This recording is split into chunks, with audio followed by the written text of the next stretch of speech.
Russia-US summit to take place as soon as possible. Vietnam lures Korean tech giants at Semicon Korea 2025. A drop of blood for a million hopes. You're watching today's news on NTV. My name is Nguyễn Thị Minh Khai and I will be your guide through today's latest update. Kremlin spokesman Dmitry Peskov says Russia has fully agreed to resume dialogue with the United States on all issues related to the conflict in Ukraine.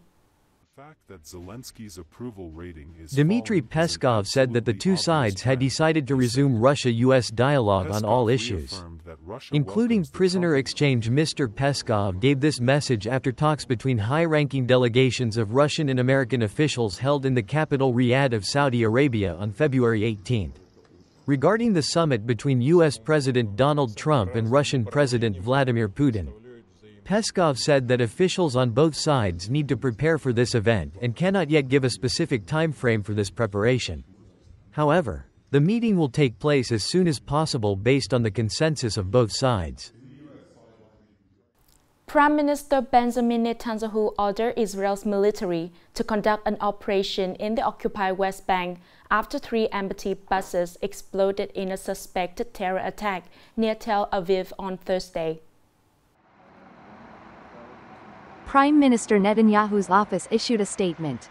The Prime Minister has ordered the Israel Defense Forces, IDF, to carry out a high-intensity operation targeting terrorist centers in Judea and Samaria. The Prime Minister also instructed the Israel Police and the Israel Security Agency, ISA, to step up preventive operations to deal with further attacks in Israeli cities. According to the Times of Israel, police discovered and defused 2 other bombs on buses after 3 unoccupied vehicles exploded in the suburbs of Bat Yam and Holon.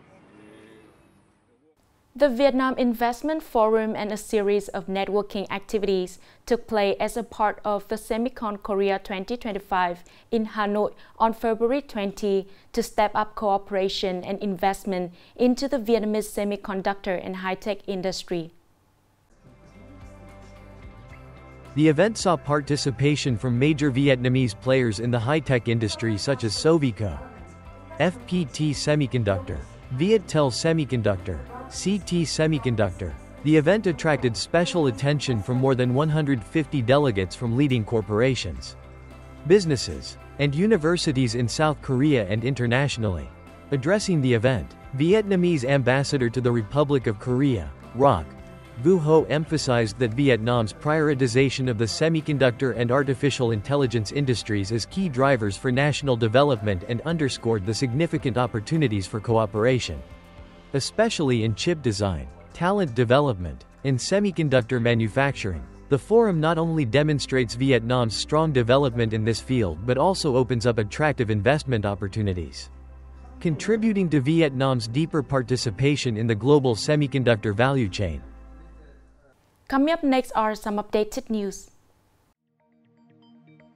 Nghệ Provincial People's Committee has just approved the decision to allocate land to Eurowindow Sports City Real Estate Investment and Development Company Limited to implement a modern urban area project in Cua Nam and Dong Vinh wards.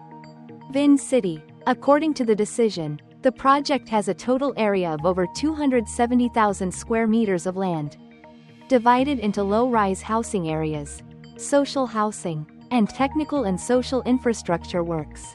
With a total investment of over 4,000 billion Vietnamese dongs, the project has a scale of over 37 hectares, including villas, townhouses and high-rise apartments. In particular, this urban area also has an Olympic sports park and high-class amenities.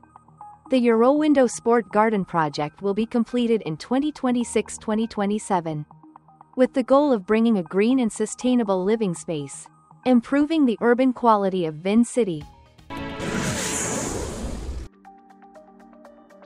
The Ministry of Transport has just approved the Vinh International Airport planning for the 2021 to 2030 period, with a vision to 2050, with the goal of increasing capacity and improving airport infrastructure.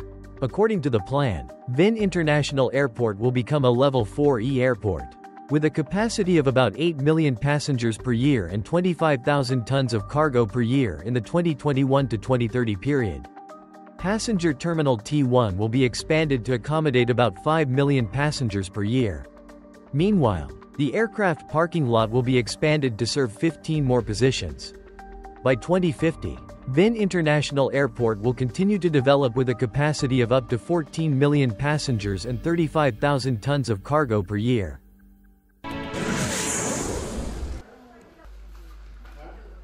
From February 18th, imported goods valued at less than 1 million Vietnamese dongs via express delivery will be subject to value-added tax according to the government's decision.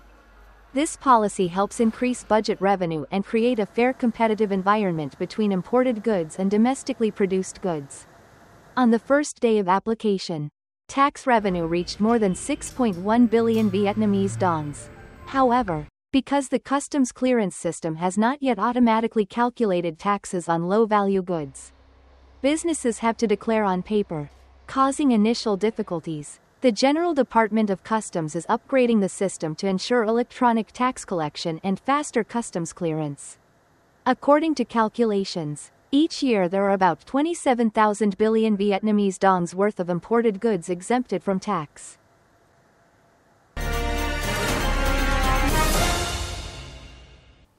After Tet holiday is the time when blood shortage often occur. Therefore, on this occasion, Nghệ An Provincial Hematology and Blood Transfusion Center welcome many volunteers every day to donate blood to lighten hope for patients. From early morning, the Nghệ An Provincial Hematology and Blood Transfusion Center has welcomed a large number of people. Among them, there are patients waiting to receive blood. And there are allos people who are very ready to donate their blood. I have planned for a long time and now I am donating blood for the first time. Actually, it is simply to do a good deed. The first time I donated blood, I felt unfamiliar and hesitant. But after donating, I felt normal. It should also be maintained. Later on, when there is time, for example, every 6 months, according to the one-time donation process, you can also donate blood. Among volunteers who come to the Hematology, Blood Transfusion Center, many people have maintained regular blood donation for many years as a habit. To share with patients who need support. Thanks to that, the center can maintain a blood source to meet the needs of patients. Even though there are times of scarcity. On average, the center receives 150 to 200 units of blood per day at the fixed blood donation point from volunteers. The amount of blood received increases every day due to good propaganda of the media, mass media, and agencies. I hope that volunteers who are healthy enough will come to the center and the fixed blood donation point to donate precious blood for patients. The drops of blood given away, lighting up millions of hopes. That is not only the message that this noble gesture brings but also the wish of the volunteers. The desire to share and spread to the community. That is the end of today's news. Thanks for your watching and see you next time.